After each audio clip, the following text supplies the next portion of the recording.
Assalamualaikum warahmatullahi wabarakatuh.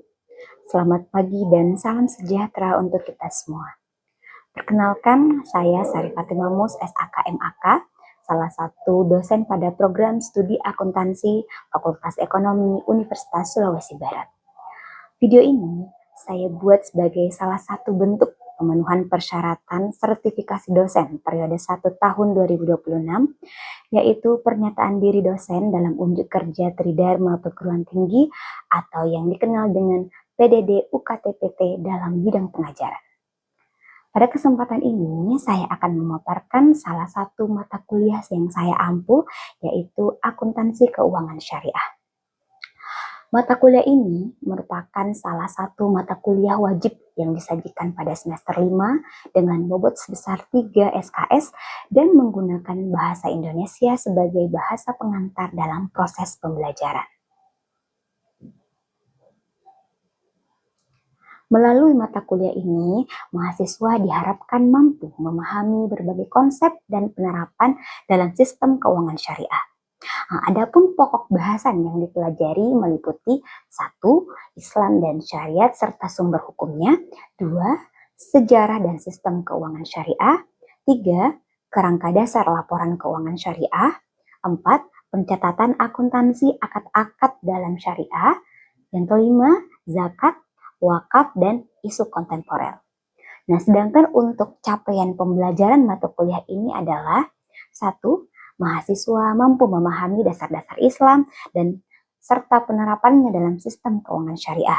Kedua, mahasiswa mampu memahami kerangka dasar penyusunan laporan keuangan syariah dan pencatatan akuntansi atas akad-akad syariah. Yang ketiga, mahasiswa mampu menerapkan prinsip akuntansi syariah dalam konteks zakat, wakaf, dan menganalisis isu kontemporer. Dalam proses pembelajaran, beberapa referensi utama yang bisa digunakan antara lain, yang pertama dari Aji Prasetyo tahun 2019 dengan judul buku Akuntansi Keuangan Syariah, Teori Kasus dan Pengantar Menuju Praktik. Kemudian kita juga merujuk pada IAI atau Ikatan Akuntan Indonesia, yakni Standar Akuntansi Syariah mulai dari PSAK 101 hingga PSAK 112. Nah, selain referensi tersebut, mahasiswa juga didorong untuk memanfaatkan berbagai sumber pustaka lainnya yang relevan guna memperkaya pemahaman terhadap materi kuliah. Perkuliahan ini dilaksanakan selama 16 kali pertemuan yang terdiri atas 7 kali pertemuan sebelum ujian tengah semester, 1 kali pertemuan untuk pelaksanaan UTS, 7 kali pertemuan sebelum ujian akhir semester, dan 1 kali pertemuan untuk pelaksanaan ujian akhir semester.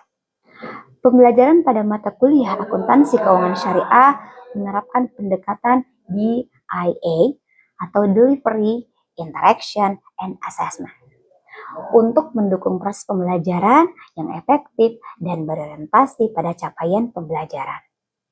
Pada aspek delivery, penyampaian materi dilakukan melalui ceramah interaktif, presentasi, studi literatur, dan analisis kasus terkait tanaman pangan terkait dengan sistem akuntansi syariah untuk memperkuat pemahaman mahasiswa terhadap konsep dan penerapannya di bidang akuntansi syariah. Kemudian, pada aspek interaction, pembelajaran menerapkan pendekatan student-centered learning yang menempatkan mahasiswa sebagai pusat pembelajaran melalui kegiatan diskusi, pembelajaran interaktif, dan studi kasus. Pendekatan ini bertujuan untuk mendorong mahasiswa lebih aktif, berpikir kritis, kreatif, serta mampu memecahkan masalah terkait dengan sistem keuangan syariah. Pelaksanaan pembelajaran menggunakan metode blended learning dengan mengombinasikan pembelajaran tatap muka dan daring. Pembelajaran sinkronus dilakukan melalui pertemuan kelas maupun platform daring, sedangkan pembelajaran asinkronus difasilitasi melalui Google Classroom dan WhatsApp Group untuk mendukung akses bahan ajar, diskusi, dan penugasan mahasiswa. Nah, pada aspek asesmen, evaluasi dilakukan secara berkelanjutan menggunakan rubrik penilaian objektif yang meliputi partisipasi dan kehadiran, keaktifan, dan etika, kuis, tugas kelompok, dan presentasi, ujian tengah semester, serta ujian akhir semester. Baik, demikian gambaran singkat pelaksanaan pembelajaran mata kuliah akuntansi keuangan syariah. Selanjutnya, saya akan menampilkan cuplikan proses pembelajaran tatap muka pada pertemuan ketiga sebagai implementasi dari pendekatan pembelajaran yang telah dijelaskan. Terima kasih atas perhatian yang diberikan. Wassalamualaikum warahmatullahi wabarakatuh. Bismillahirrahmanirrahim. Assalamualaikum warahmatullahi wabarakatuh. Selamat pagi menuju selamat siang ya untuk hari ini. Semoga adik-adik dalam keadaan yang sehat walafiat dan selalu bahagia. Amin. Ya, untuk memulai pagi hari yang cerah ini, saya persilahkan dulu kepada adik-adik untuk berdoa ya sebelum kita melakukan proses pembelajaran hari ini. Doa dimulai.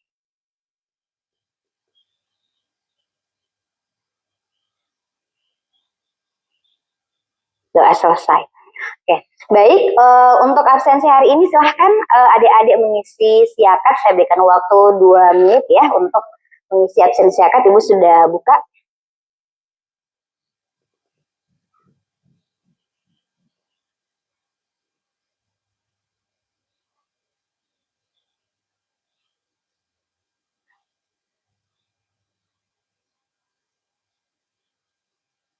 Oke, jadi pertemuan hari ini adalah pertemuan ketiga atau pekan ketiga setelah kita melalui 2 pekan minggu lalu, masih dalam mata kuliah akuntansi keuangan syariah.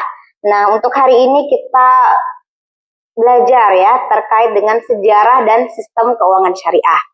Nah, yang kemarin pekan lalu kita belajar terkait dengan hukum dan sumber ayat dan hadis terkait dengan sistem keuangan syariah, dan hari ini kita lihat bagaimana sejarah dan sistem keuangan syariah yang terbentuk hingga saat ini. Adapun tujuan pembelajaran di pertemuan hari ini, adik-adik diharapkan untuk memahami sejarah pencatatan dan akuntabilitas dalam Islam. Kemudian adik-adik bisa menjelaskan pemikiran dasar akuntansi syariah. Adik-adik bisa membedakan mana prinsip keuangan syariah dan mana prinsip keuangan konvensional. Kemudian bisa mengidentifikasi akad dan lembaga keuangan syariah dan menyusun argumentasi akademik melalui essay. Nah, ini yang kelima ini adalah tugasnya adik-adik nanti yang akan Ibu berikan di akhir pertemuan. Nah, sekilas ini adalah terkait dengan materi hari ini. Mengapa sebenarnya materi yang kalian pelajari hari ini itu penting ya? Jadi ini termasuk dalam 3 kategori yang mengapa akuntansi syariah itu penting untuk kita pelajari dan penting untuk kita ketahui. Kalau kita merujuk kepada bagian ekonomi, adik-adik bisa lihat bahwa kalau akuntansi mau konvensional, mau syariah, tentu ada yang namanya mengukur aset, pendapatan, beban, arus kas, dan kinerja lembaga ya. Jadi mau di ekonomi konvensional, ekonomi keuangan syariah, sama aja, pasti ada pengukuran aset sampai kepada kinerja lembaga keuangan tersebut. Nah, kemudian di sisi sosial, kalau adik-adik biasanya di akuntansi konvensional mengingat ada yang namanya CSR, nah sekarang kalau di akuntansi syariah kita melihat dari sisi sosial ada zakat, dana kebajikan, ada distribusi, manfaat, dan kemaslahatan ya. Nah, kalau zakat adik-adik sering bayar zakat? Ada zakat fitrah, ada zakat mal, orang tuanya yang biasa zakat mal, adik-adik mungkin setiap selesai di bulan puasa diwajibkan untuk melakukan zakat fitrah. Nah, kemudian ada sisi spiritual. Ini yang membedakan akuntansi konvensional dan akuntansi keuangan syariah. Akuntansi konvensional itu hanya bertanggung jawab kepada atasan ya, atau yang punya modal, atau direktur yang pemilik modal tertinggi dalam perusahaan. Sedangkan kalau untuk akuntansi syariah kita punya pertanggungjawaban secara spiritual ya. Dalam hal ini pertanggungjawaban kita tidak hanya kepada sisi pemegang saham ya, tapi juga kepada yang menciptakan kita, yaitu Tuhan Yang Maha Esa. Oke. Intinya dari keuangan syariah itu dia punya struktur nilai mulai dari akad, risiko, dan pelaporan yang berbeda secara substantif dari sistem berbasis bunga. Jadi bedanya tuh di sini ya. Kalau ada lihat di konvensional pernah dengar kata bunga? Bunga. tahu apa itu bunga? Nah, yang sudah belajar dari kemarin akuntansi 1, keuangan lanjutan 1, menengah. Kata bunga pernah? Nah, apa itu bunga? Ada yang bisa? Bunga? Silakan Anissa. Iya, izin menjawab Ibu. Tambahan dari pokok pinjaman. Tambahan dari pokok pinjaman ya. Ada yang lain yang bisa memberikan pendapatnya terkait apa itu bunga?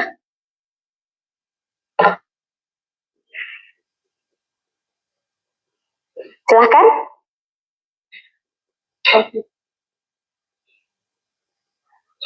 Jadi biasanya kalau kita minjem sudah dikasih kembali lebih ya. Nah itu bisa disebut sebagai bunga. Ya, oke, betul ya.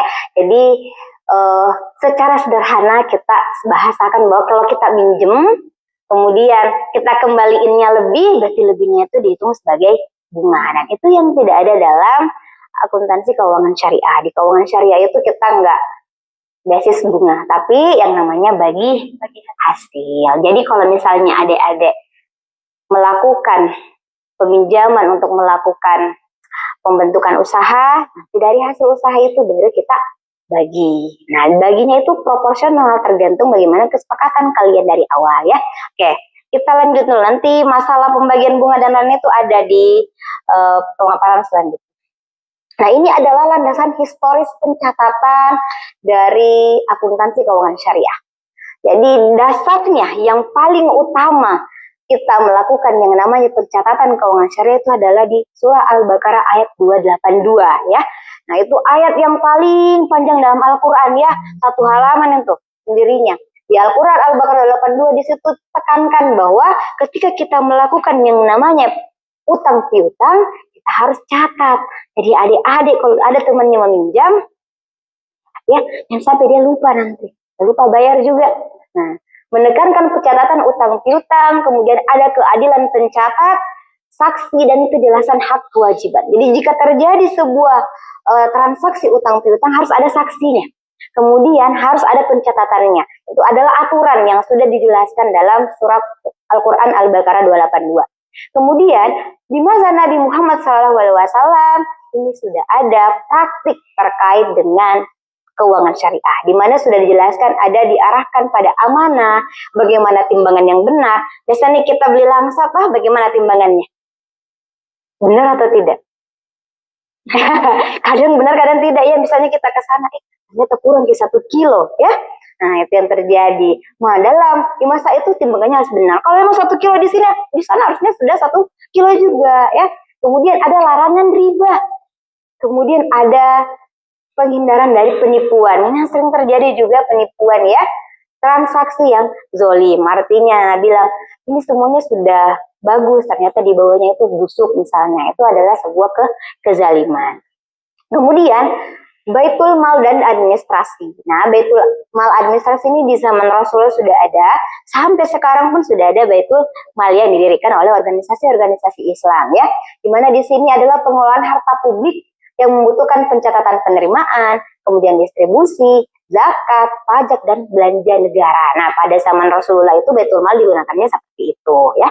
Oke, paham sampai sini? Oke, kita lanjut. Nah, ini adalah garis waktu perkembangan dari lembaga keuangan syariah. Adik-adik bisa melihat ada di masa Nabi, kemudian ada di masa Khulafaur Rasyidin, ada masa dinasti Islam, pemikir Islam, dan modern pada saat ini. Kita melihat dulu di masa Nabi. Di masa Nabi itu pencatatan transaksi itu ada ya, tapi tidak seperti yang saat ini yang kalian harus melihat. Mulai dari apa? Mulai dari apa kalau kita mencatat pelaporan keuangan?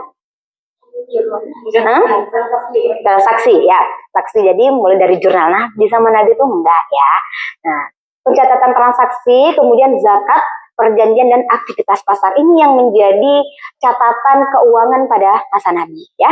Kemudian sepeninggal Nabi Muhammad SAW, kita masuk ke fasenya Khulafaur Rasyidin ya. Nah, di sini sudah ada penguatan Baitul Mal dan administrasi keuangan negara. Jadi sudah ada nih administrasi, sudah ada pembukuan, tapi belum seperti sekarang ya. Nah, ini masih dalam pencatatan yang sederhana ya di zaman itu. Kemudian setelah itu masuk ke dinasti Islam, tau ya, dinasti Abbasiyah, dinasti Umayyah ya. Nah itu semua adalah dinasti pada zaman Islam, di mana yang diperhatikan itu adalah diwan, pajak, zakat, aset publik, dan administrasi wilayah luas. Ya ini adalah sudah mulai perkembangan ya, dari yang pencatatan transaksi aja, zakat, perjanjian, masuk ke penguatan Baitul Mal, dan di sini sudah ada perhitungan pajak dan aset publik ya. Kemudian berkembang lagi di era pemikir Islam. Jadi di Abu Yusuf, Abu Ubaid, Al-Ghazali, Ibnu Taimiyah, dan Ibnu Khaldun ini sudah punya semacam aturan terkait dengan bagaimana kita melakukan pencatatan ya. Kemudian di zaman modern ya, adik-adik pasti sudah ramah ya, ada bank syariah. Tahu bank syariah? Salah. Nah, kalau di Majene ini ada berapa bank syariah? Satu aja apa? Besi saja ya. Nah, oke. Ada pertanyaan sampai sini? Silakan yang mau bertanya.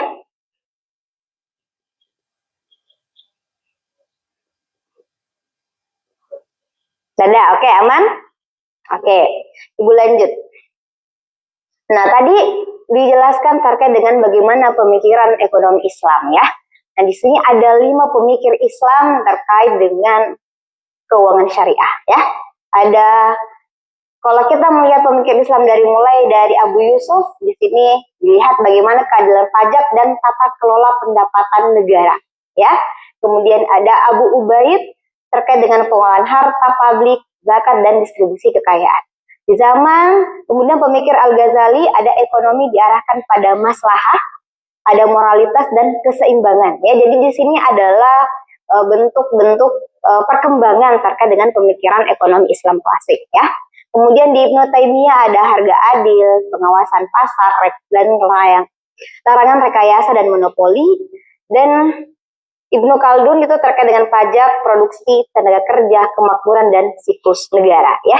Jadi di sini relevansinya itu laporan keuangan harus benar secara angka, benar secara akad, dan adil secara dampak ya. Jadi kalau misalnya kita melakukan pencatatan pelaporan keuangan harus benar ya, tidak boleh sesuai dengan transaksi yang telah kita lakukan. Kemudian yang kedua, benar secara akad. Ketika kita melakukan yang namanya transaksi ada akad ya. Nanti akadnya ada mudharabah, ada murabahan, itu kita jelaskan di pertemuan berikutnya. Dan adil secara dampak. Jadi dampaknya pada orang-orang yang melakukan transaksi itu adil. Jadi kalau misalnya kita melakukan pembagian persen keuntungan, si A dapat 30, B dapat 50, itu adil. Kenapa? Mungkin dari salah satunya ada yang memberikan modal besar dan satu modalnya kecil. Tak boleh mesti 50-50 adalah keadilan, tapi bisa 30-50 adalah adil, 40-60 adalah adil ya. Tidak harus 50-50. Oke. Ini adalah filosofi akuntansi syariah ya. Adik-adik bisa lihat yang menjadi filosofi akuntansi syariah yang pertama adalah tauhid. Pernah dengar kata tauhid? Apa tauhid menurut satu orang? Mas, answer terus yang lain lagi dong. Tauhid? Tauhid itu artinya kita mengesahkan satu Tuhan ya. Jadi yang agama Islam percaya bahwa hanya satu Tuhan, yaitu Allah. Kemudian, nah dalam prinsip tauhid itu harta itu sebagai amanah, bukan punya tak semua, ya. Tapi itu adalah ada kepemilikannya dari Allah yang dititipkan kepada kita. Jadi 500.000 yang kita pegang hari ini adalah titipannya Tuhan kepada kita. Nah itu yang perlu kita jaga. Itu adalah amanahnya. Kita gunakan untuk apa? Kita gunakan untuk yang jahat-jahat berarti kurang berkah atau berdosa. Tapi kalau kita gunakan untuk hal-hal yang baik, itu adalah sesuai dengan amanah ya. Jadi harus amanah. Kemudian khalifah, manusia. Ya, khalifah itu adalah manusia sebagai pemimpin di muka bumi. Dia punya fungsi untuk mengelola sumber daya secara bertanggung jawab. Ya, ada pernah nggak lihat bagaimana perusahaan-perusahaan tambang? Apa yang mereka lakukan dan apa dampaknya pada saat ini? Merugikan banyak masyarakat. Iya, merusak lingkungan ya, kemudian merusak ekosistem ya. Itu adalah berarti mereka tidak memahami bahwa mereka adalah seorang khalifah. Nah, ketika orang memahami bahwa kita adalah seorang khalifah, maka kita melakukan yang namanya usaha. Kita tidak harus melakukan kerusakan di muka bumi ya. Meskipun dalam hal ini tambang yang diambil itu kan dari bawah ya, dari dalam. Nah, tentu kita punya usaha untuk melakukan yang namanya perbaikan. Dan perbaikan itu adalah bentuk tanggung jawabnya kita sebagai khalifah di atas ini ya. Jadi tadi kita bahas terkait dengan bagaimana sejarahnya. Nah, kita masuk ke dalam situasi kita saat ini ya. Nah, di sistem modern akuntansi keuangan syariah ada kesadaran bahwa kita tidak boleh riba. Pernah dengar kata riba? Apa itu riba? Oke, silahkan. Riba itu pengambilan tambahan dari harta pokok atau modal secara tidak sah dalam transaksi seperti pinjam meminjam atau kredit. Oke, terima kasih jawabannya. Ada lagi? Riba? Di sini Bu, riba itu kelebihan atau tambahan dari suatu pokok dalam pinjam meminjam atau dari pertukaran barang yang tidak setara. Oke, betul ya. Terima kasih atas jawabannya. Jadi benar ya, riba itu ada lebihnya ya. Tapi dalam hal ini kita sepakat bahwa kita harus ada lebihnya. Nah, ketika kalian melakukan utang piutang, kasih lebih nantinya kasih kembali, itu namanya riba. Tapi kalau misalnya dalam hal ini kalian mau berterima kasih karena sudah ditolong, misalnya saya kembalikan, saya bawakan rambutan satu ikat sebagai ucapan terima kasih, apakah rambutannya riba?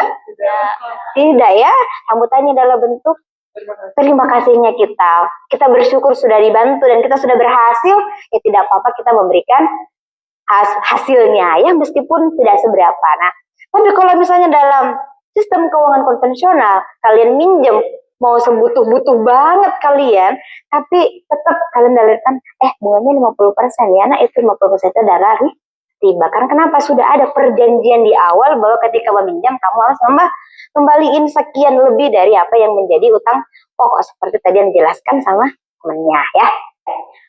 Ada pertanyaan sampai sini? Terkait dengan materi hari ini?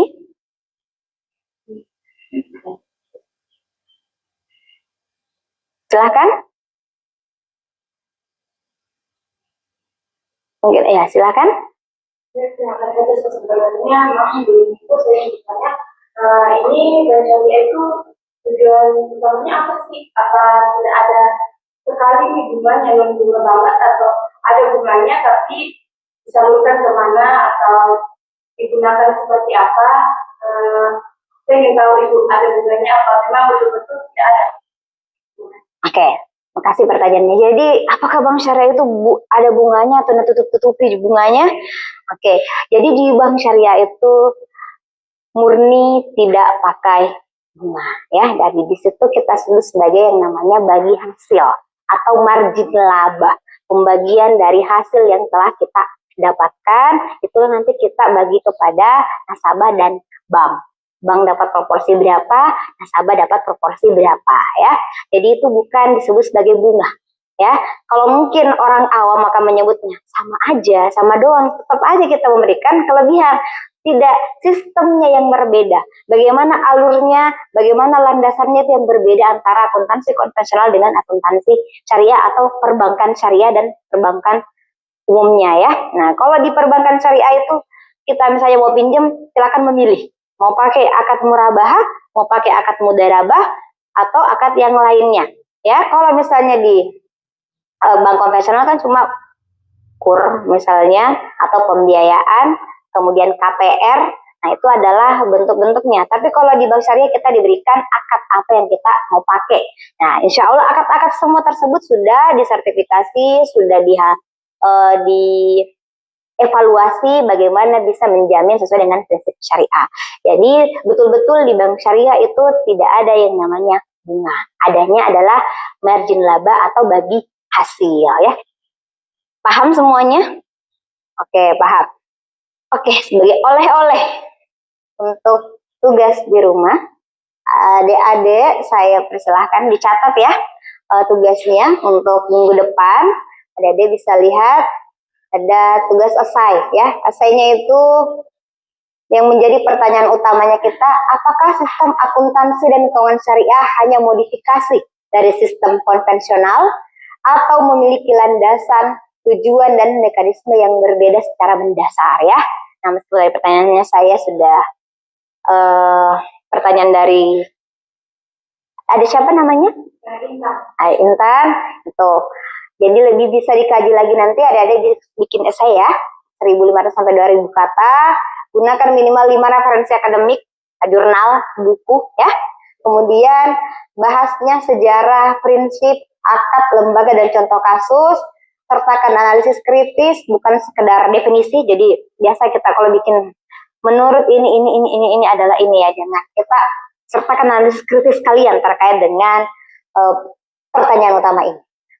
Adik-adik bisa lihat strukturnya, kita lihat mulai dari pendahuluan, kemudian masuk kepada pembahasan, analisis, analisis, kesimpulan, dan daftar pustaka. Jangan lupa daftar pustakanya ya. Daftar pustakanya lihat dari referensi akademik nanti ya.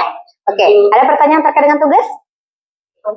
Ada, aman. Oke, nanti dikumpul di minggu depan ya. Minggu depan itu kita mulai membahas terkait dengan ya, kalau tidak kita mulai akad dari akad murabahah, akad mudarabah ya. Insya Allah minggu depan kita melihat bagaimana proses pengakuan sampai kepada pengungkapan laporan keuangan transaksi mudarabah. Oke, saya rasa cukup sekian hari ini. Terima kasih atas perhatian adik-adik. Sekian dari Ibu. Assalamualaikum warahmatullahi wabarakatuh. Waalaikumsalam. Demikian uraian singkat beserta cuplikan proses pembelajaran pada mata kuliah akuntansi keuangan syariah. Semoga penjelasan ini dapat memberikan gambaran yang jelas mengenai implementasi pengajaran yang telah saya laksanakan. Saya menyampaikan apresiasi dan terima kasih yang sebesar-besarnya kepada tim penilai sertifikasi dosen tahun 2026, khususnya pada Direktorat Jenderal Pendidikan Riset dan Teknologi, serta Kementerian Pendidikan Tinggi, Sains dan Teknologi. Saya ucapkan juga terima kasih kepada Universitas Sulawesi Barat, khususnya Fakultas Ekonomi, teman sejawat, dan juga para mahasiswa yang telah menjadi bagian paling penting dalam proses ini. Akhir kata, apabila terdapat kekurangan, saya menyampaikan permohonan maaf yang sebesar-besarnya. Saya akhiri dengan wassalamualaikum warahmatullahi wabarakatuh.